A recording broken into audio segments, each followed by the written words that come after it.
What's going on, guys? Clayton coming at you again from Two-Way Direct. Today I'm going to be doing an unboxing for the Uniden R3 radar detector. So, I'm going to open the box.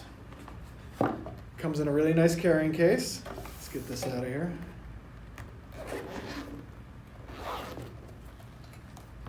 So first, what you're going to have in the top pocket right here are going to be suction cups. This is one of the two ways you can actually set the Uniden R3 radar detector up in your car. The second is actually going to be a sticky pad. As you can see, there's actually a divider on it right there. That way, keeps the suction there. The next part is actually going to be the power source that you plug in right into the cigarette lighter. And the next piece is the actual radar detector itself.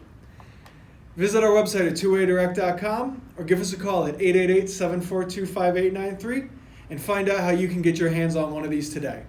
We look forward to speaking with you soon.